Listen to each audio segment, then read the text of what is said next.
네, 시간 하나님의 말씀 함께 공동하도록 하겠습니다. 오늘 말씀은 누가복음 9장 18절에서 20절까지 말씀입니다. 우리 함께 일어나셔서 한 절씩 보도록 하겠습니다.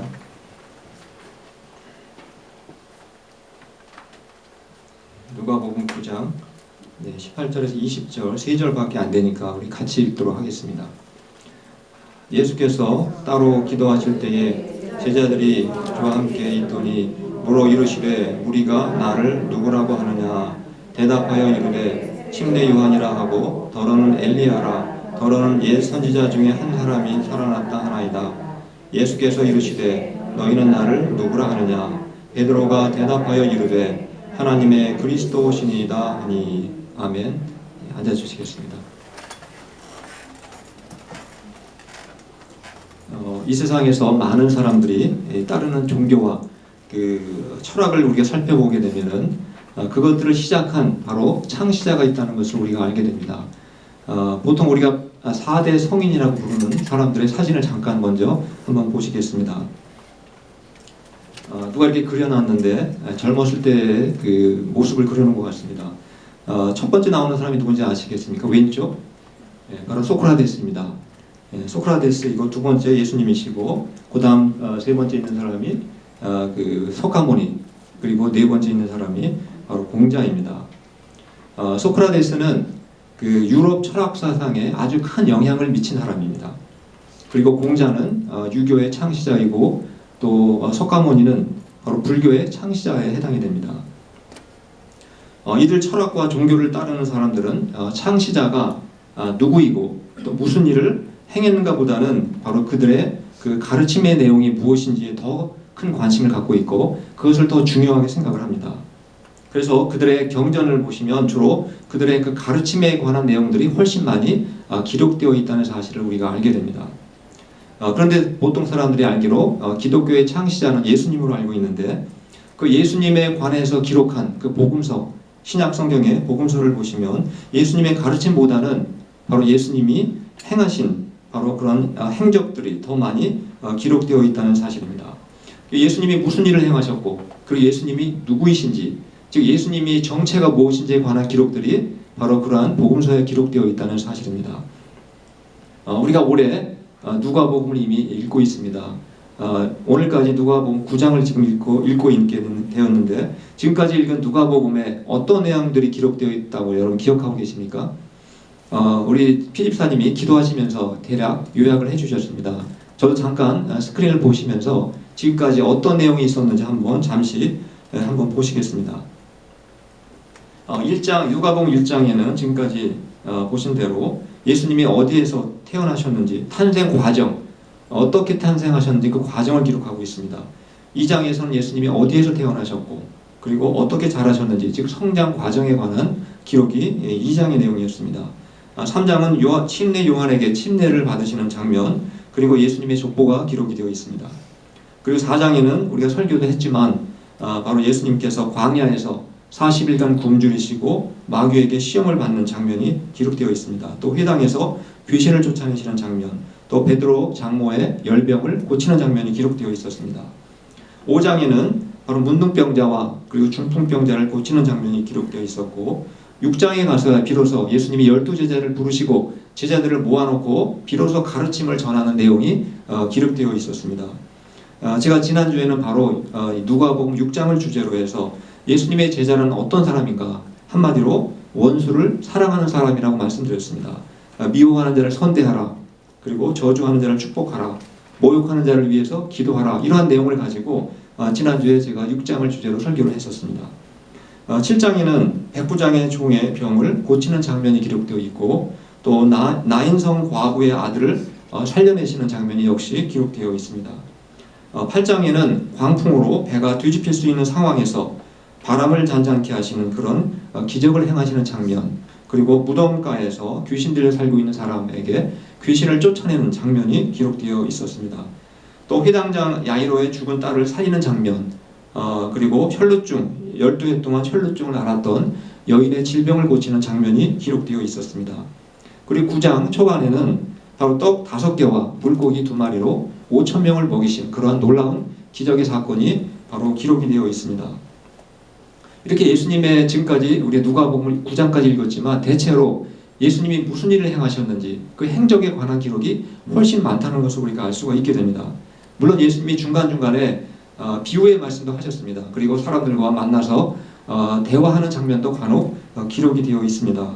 그렇지만 대부분의 내용들은 바로 예수님이 무슨 일을 행하셨고 예수님이 누구이신지에 관한 기록들이 훨씬 많다는 것을 우리가 쉽게 발견할 수가 있게 됩니다. 왜 예수님에 관한 기록인 이 복음서에는 예수님의 가르침의 내용보다는 예수님의 그 행적, 예수님이 기적을 행하신 내용들이 훨씬 많이 기록되어 있다고 생각을 하십니까? 예수님의 단지 내가 이런 기적을 행할 수 있다라고 하는 능력을 자랑하기 위해서, 뽐내기 위해서 그런 행동을 하셨겠습니까? 예수님께서 기적을 행하신 이유는 그 중요한 바로 목적이 있었다는 사실입니다. 우리가 먼저 누가복음 9장 18절 말씀을 같이 한번 읽어보도록 하겠습니다. 시작. 예수께서 따로 기도하실 때에 제자들이 주와 함께 있더니 물어 이르시되 무리가 나를 누구라고 하느냐. 예수님의 첫 번째 질문은 사람들이 내가 그동안 가르친 가르침의 내용을 잘 기억하고 있느냐 그것을 물어보신 것이 아니라 나를 누구라고 생각하느냐, 바로 예수님의 존재가 누구인지 그것을 질문을 하셨습니다. 그동안 사람들이 예수님이 행하신 많은 기적들을 보면서 예수님이 누구이신지 다 사실은 궁금하게 생각을 했었습니다. 침례 요한을 죽인 헤롯 왕도 예수님에 관한 소문을 듣게 됩니다. 그래서 궁금해해서 그를 예수님을 만나고 싶어서 너무너무 궁금해했습니다. 그가 궁금했던 이유가 예수님의 가르침이 무엇인지 그게 궁금했었겠습니까? 예수님이 누구이신지 그것이 궁금했기 때문에 예수님을 만나고 싶어 했습니다. 예수님께서 하신 질문인 사람들이 나를 누구라고 알고 있느냐라고 하는 질문에 대해서 제자들이 그동안 이제 전도 여행을 하면서 이제 사람들로부터 소식을 듣게 되었습니다. 소문을 들었습니다. 그러면서 예수님한테 예수님의 질문에 대한 대답을 대신해 줍니다. 바로 누가복음 9장 19절 말씀입니다. 우리 한번 같이 읽어보겠습니다. 시작. 대답하여 이르되 침례 요한이라 하고 더러는 엘리야라, 더러는 옛 선지자 중에 한 사람이 살아났다 하나이다. 예수님이 그동안 너무나 많은 기적을 행하시다 보니까 얼마 전에 죽었던 침례 요한이 혹시 다시 살아난 것이 아니냐라고 생각하는 사람도 있었습니다. 또 어떤 사람들은 옛날에 선지자 중에 한 사람이 다시 태어난 것이 아니냐라고 하는 생각도 했습니다. 예수님을 선지자 중에 한 사람으로 생각할 수 있었던 이유는 그만한 이유가 있었습니다. 옛날 선지자 중에서는 정말 기적을 행한 선지자들이 많이 있었습니다. 대표적으로 누가 있습니까? 바로 모세와 같은 선지자는 홍해 바다를 가르는 놀라운 기적을 행했습니다. 그리고 사막 한가운데서 물이 없는 사막에서 그 바위를 침으로 물이 나오게 하는 놀라운 기적도 행했습니다. 또 방금 여기에 언급된 엘리야는 어떤 사람이었습니까? 엘리야말로 기적의 선지자라고 볼 수가 있습니다. 엘리야는 3년 반 동안 가뭄이 들었을 때 기도해서 비가 내리게 한 그러한 기적을 행했던 사람이었습니다. 또 사르밧 과부의 죽은 아들을 살리는 그러한 기적도 행했던 사람이었습니다.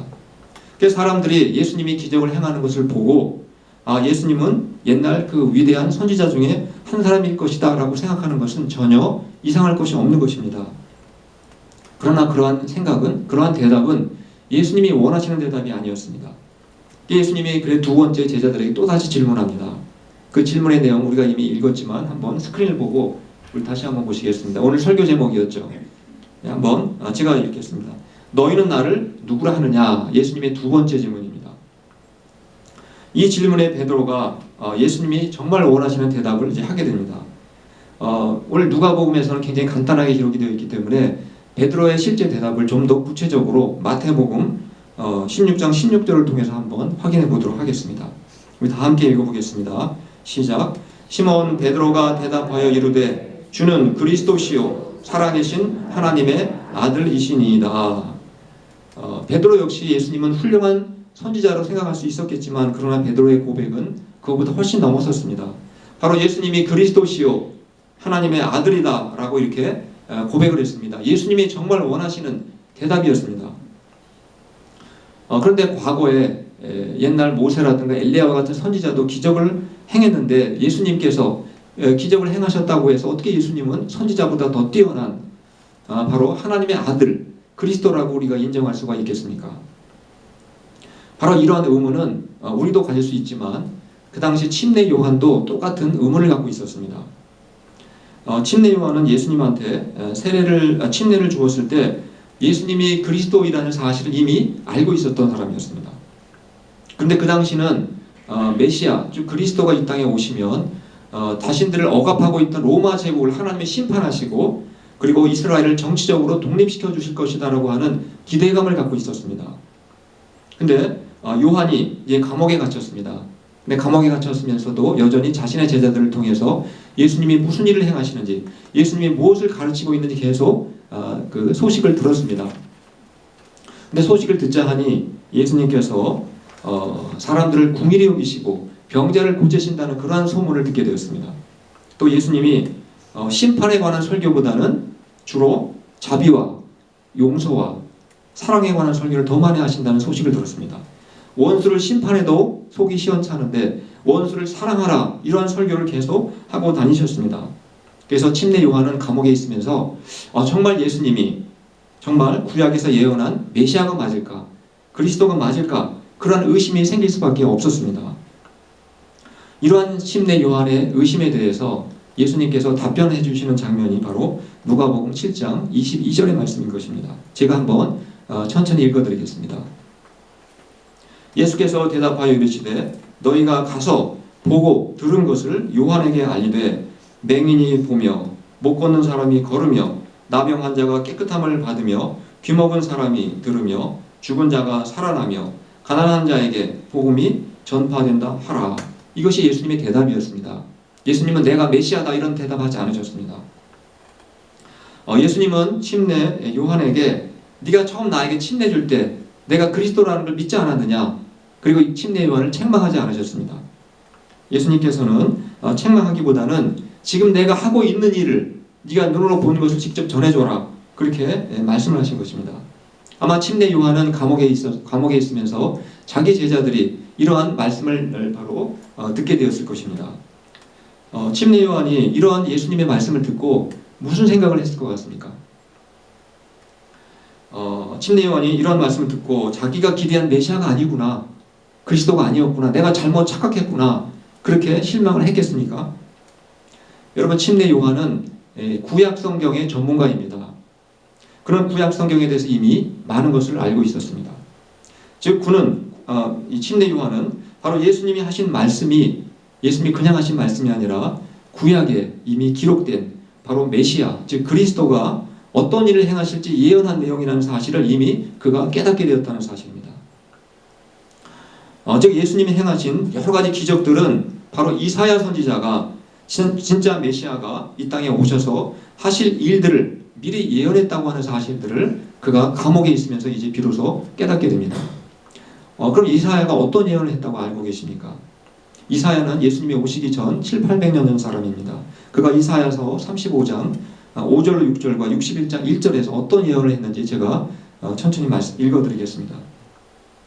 그때에 맹인의 눈이 밝을 것이며 못 듣는 사람의 귀가 열릴 것이며 그때에 저는 자는 사슴같이 뛸 것이며 말 못하는 자의 혀는 노래하리니 주 여호와의 영이 내게 내리셨으니 이는 여호와께서 내게 기름을 부으사 가난한 자에게 아름다운 소식을 전하게 하려 하심이라.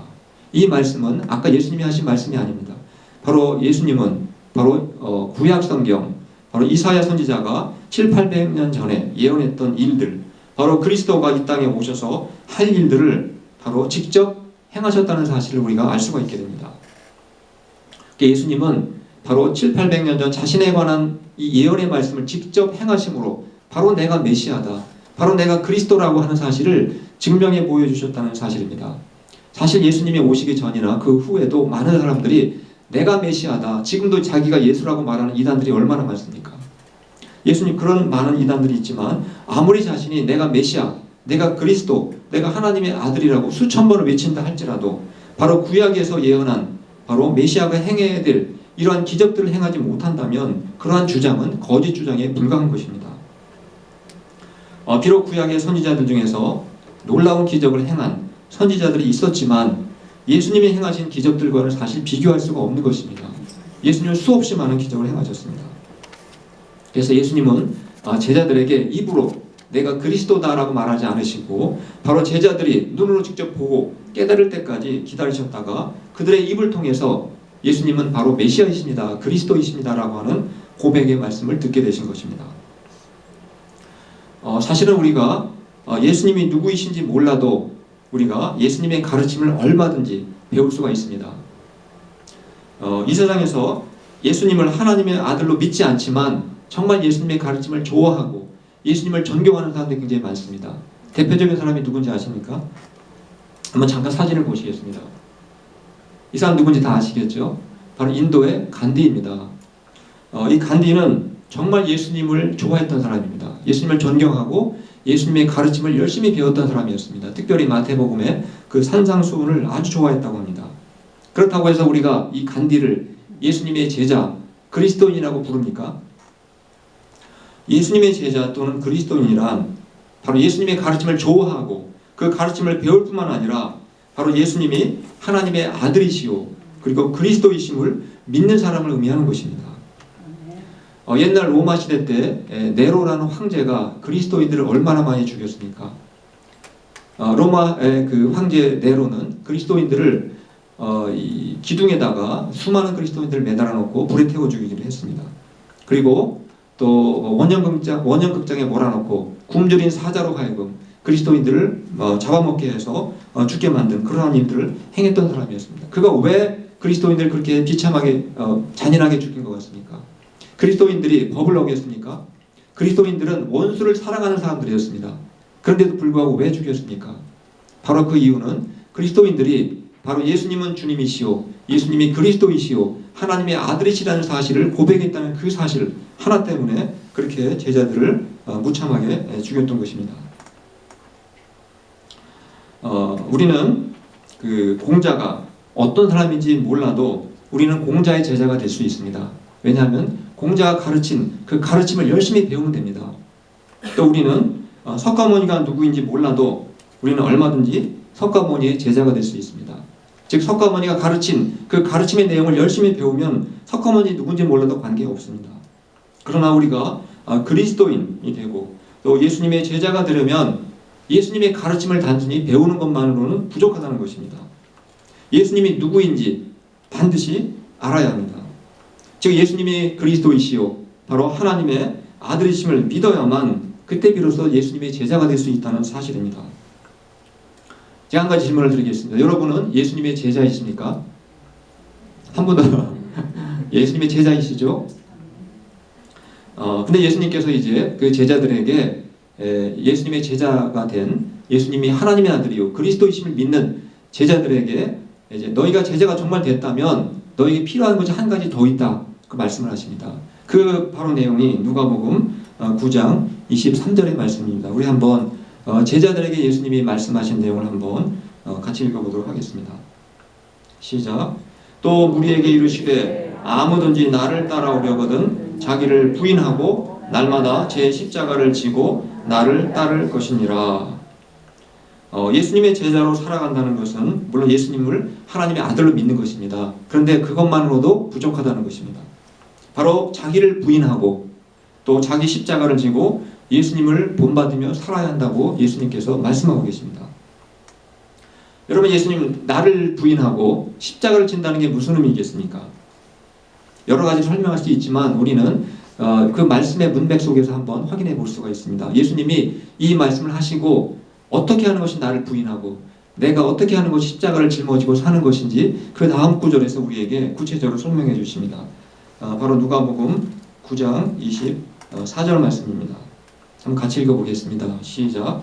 누구든지 제 목숨을 구원하고자 하면 잃을 것이요 누구든지 나를 위하여 제 목숨을 잃으면 구원하리라. 나를 위하여 누구를 말하는 겁니까? 우리 나를 말하는 겁니까? 예수님을 말하는 것입니다. 예수님을 위해서 제 목숨을 잃으면 구원을 받는다. 바로 예수님의 제자란 예수님을 위해서 내 목숨도 기꺼이 내어놓을 수 있는 사람을 예수님의 제자라고 부른다는 사실입니다. 여러분들은 정말 예수님의 제자라고 아까 고백을 하셨는데 예수님을 위해서 여러분의 목숨도 내어주실 각오가 되어 있으십니까? 네, 대답을 한 분 더 속으로 대답하셨죠? 우리가 예수님을 위해서 목숨을 내어준다는 건 내 목에 칼로 내가 죽는 그러한 것을 의미하는 것만은 아닙니다. 정말 내가 원수를 사랑하기 위해서 예수님께서 우리에게 원수를 사랑하라고 했는데, 여러분 원수를 사랑하는 일이 쉽습니까? 내 자존심을 내려놓지 않으면 불가능한 것입니다. 따라서 예수님께서 내 목숨을 예수님을 위해서 내어달라는 것은 바로 때로는 내가 내 자존심을 상해도 그것을 참고 때로 내 자존심을 죽일 수 있어야 한다는 것을 의미하는 것입니다. 또 어떤 손해와 우리가 희생도 각오할 수 있어야 한다는 것을 그렇게 예수님께서 말씀하시는 것입니다. 그런데 한번 우리 자신을 돌이켜 보시기 바랍니다. 우리가 그리스도인이요 또 예수님의 제자라고 하면서 우리는 지금까지 어떻게 살아온 것 같습니까? 우리가 다른 일을 위해서는 우리의 시간을 잘 내어도 과연 내가 예수님을 위해서는 내가 시간을 혹시 아까워하지는 않았습니까? 또 내가 다른 일을 위해서는 정말 물질을 아낌없이 쓰면서도 예수님을 위해서는 우리가 혹시 너무 인색하게 그렇게 살지는 않았습니까? 또 예수님을 위해서 때로는 우리가 내 자존심을 내려놓고 참아야 할 때가 있을 때 우리는 어떻게 했습니까? 나는 죽어도 내 자존심을 내어놓을 수는 없다. 예수님보다 내 자존심을 우리가 더 지키는 일에 그것을 더 중요하게 생각하지는 않았습니까? 예수님이 우리에게 자기를 부인하고 또 자기 십자가를 지라고 하신 말씀은 바로 예수님을 위해서라면 내 자존심도 또 나의 이기적인 욕심도 죽일 수 있어야 한다. 바로 그러한 말씀을 우리에게 하고 계시는 것입니다. 이처럼 예수님의 제자가 되고 또 그리스도인이 된다는 것은 내가 예수님의 가르침만 그냥 배우는 것으로 끝나는 것이 아니라 첫 번째, 예수님이 하나님의 아들이라고 하는 사실을 내가 믿어야 합니다. 또 그것으로 끝나는 것이 아니라 바로 예수님을 위해서 나를 부인하고 바로 희생하는 삶을 살아야 한다는 것을 우리에게 말씀하고 있습니다. 우리가 이러한 말씀을 들을 때 예수님 나에게 너무 바라는 것이 많습니다 라고 혹시 불평할 수 있을지 모르겠습니다. 그러나 예수님은 우리에게 이러한 요구를 하시면서 또 우리에게 큰 복과 또 상급을 약속을 해주셨습니다. 그리고 예수님의 참 제자로 살아가기로 우리가 정말 결단하면 하나님께서는 우리에게 충분히 그렇게 살아갈 만한 힘과 능력도 주신다는 사실을 우리가 믿어야 하는 것입니다. 저희 모두 예수님을 정말 그리스도시요 또 하나님의 아들로 우리가 믿을 뿐만 아니라 예수님을 위해서라면 우리가 어떠한 희생도 각오하는 정말 예수님의 참 제자로 살아가시기를 간절히 축원합니다. 그 시간 우리 말씀을 기억하시면서 찬송가 부르시겠습니다.